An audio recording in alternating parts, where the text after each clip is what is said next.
Well, that sequence that ends the novel, as opposed to ending the book, uh, that is told out of order because we get before we see that scene, we see that Big Frank kills off someone uh, who was the cleaner, and so we don't know what he was cleaning up. We find out later that Big Frank by this time had already killed uh, uh, the mistress and the son. He's already come back from the end of the book, so the end of the book actually is earlier in time than what happens in chapter 63, the penultimate chapter.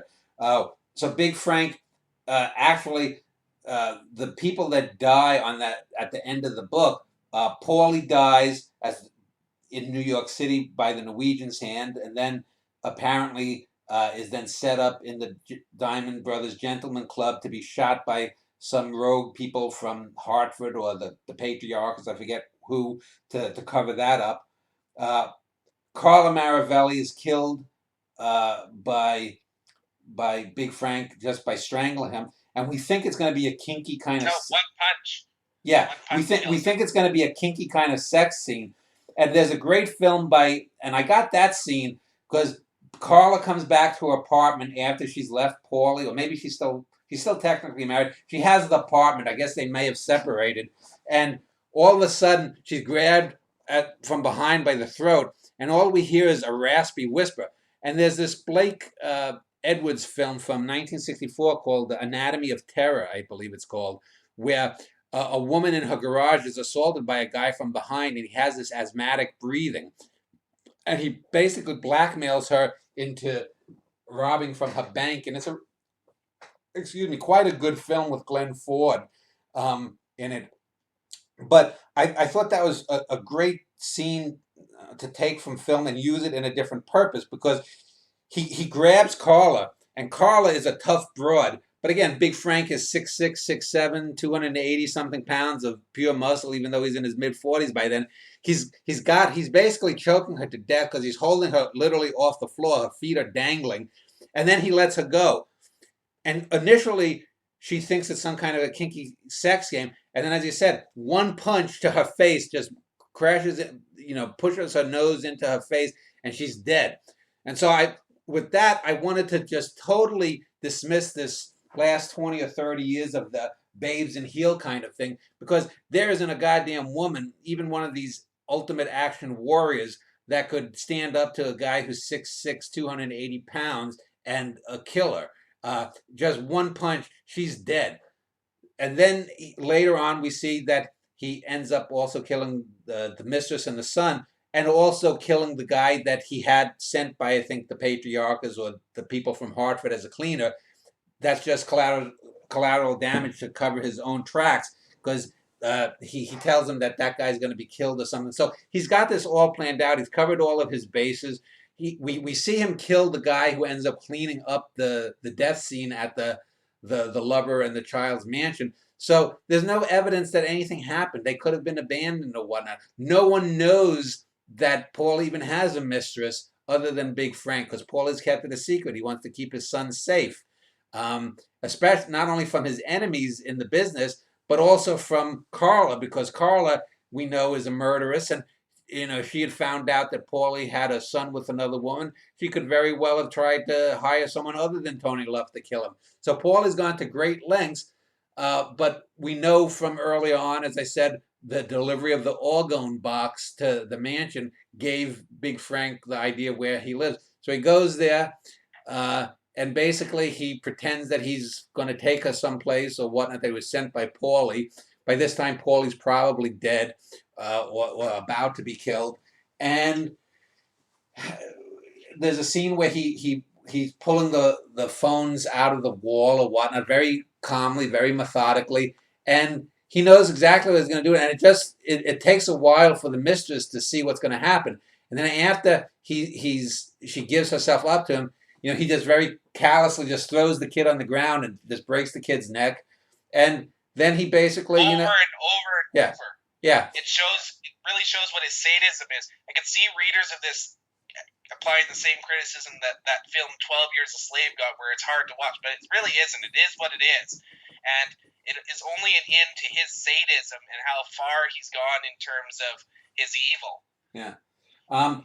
And so then he cuts up the bodies, throws them into he's already come with some, coolers or whatnot to put the body parts in. He cuts up the mistress and maybe he doesn't cut the child up, I don't recall. But he's got a Puts him in boat. a bag. Yeah, he puts him in a bag. He takes his boat out and he goes out into the Peconic Bay, the Great Peconic Bay, which is this bay at the end of Long Island, and he's going around and he's dumping the body parts here and there, weighting them down or whatnot, and then he even gets rid of the boat because he goes out to this big rock in the middle of the bay. There, it's dark and whatnot, and after he gets rid of all the evidence and he weights the bodies down and whatnot, I think he shoots a hole in the boat and the boat sinks, and all he has is a raft. So he inflates it, and I think this is in March, so it's got to be cold. But Big Frank is prepared. He puts on his pea coat or whatever it is. He's got his raft, and he starts rowing back the mile or two or whatever it is to the shore. And so you have the scene of out at the far end of Long Island. If you go, you have to go maybe 4,000 miles to get to Europe, or 5,000 miles, whatever it is, and he's going from this little rock promontory sticking out of the bay. He's in this raft and he's rowing himself back towards the light, back towards where he came from. So you get this whole idea that Big Frank has been reborn because he's in the utter darkness, but there's light at the end of the tunnel. A cliche, but it's the lights of civilization. It's sort of like a slow motion of the Stargate sequence in 2001, which is in the back of my mind. That Big Frank is slowly, he's propelling himself. He's a man of action. So it's not a motorboat. He's rowing his own arms, and I talk about the heat and the tiredness in his arms. Yeah, And, his arms were aflame. yeah. It has very biblical imagery. And a very, very Whitmanian. Whitman was in my mind, yes, too, the repetition. Yes, I agree with that. And how he just continues to row, and then he will be interspersed with his thoughts. That's the anaphora of Whitman is certainly there. Yeah. This was a passage that was far before these sections too, but it warns that the book is going to become mythic. This is where it gets mythic, and it just progressively gets more and more biblical in its sense, not even with the use of biblical quotes and passages, but just the imagery of the characters too, where his arms are flame and he's rowing back and forth after he's done his murders in. And the last chapter, hold on, the last chapter 64 too has, I think, a really great epigraph from an Emerson, Lake and Palmer song. It's Carn Evil 9. Welcome back, my friends, to the show that never ends.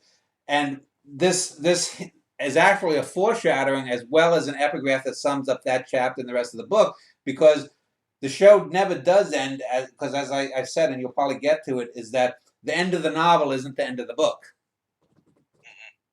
Yeah, right before the true end of the novel, it shows of how Polly's murder again was and how it was reported, and it has Big Frank rowing back and forth while that song Michael Rowe's Board Ashore is playing in the background. And then it shows the possible interpretations that you would have gotten out of had Polly said a different word than you. But it also leads into the first line of the Vincetti brothers, which is a great way to tie in the Forum Quartet. Speak a little bit about that too, because even as you know, if you've read the Vincetti brothers, what will eventually happen. This book is far more about what each individual moment happens than the end result of it. Yeah, well, the book, the novel ends, as you said. It goes back to the beginning of the Vincetti brothers. I do that in a few things. The book 64 that actually ends the quartet also brings things back to a whole. But even though I have both Big Frank Rowing and Paulie Maravelli, what he might have said that Paulie Maravelli was dead, uh, the actual word or the actual thing that ends the novel is life, and then came Yes, life, and then there was life. and Yes. then came life. And I actually phrased it, and then came life, because as you mentioned, it has the biblical feel, but I didn't want to say, and then there was life, like, and then there was life. So I had it more colloquially, and then came life, it's about 10 lines after the double ending there of the novel.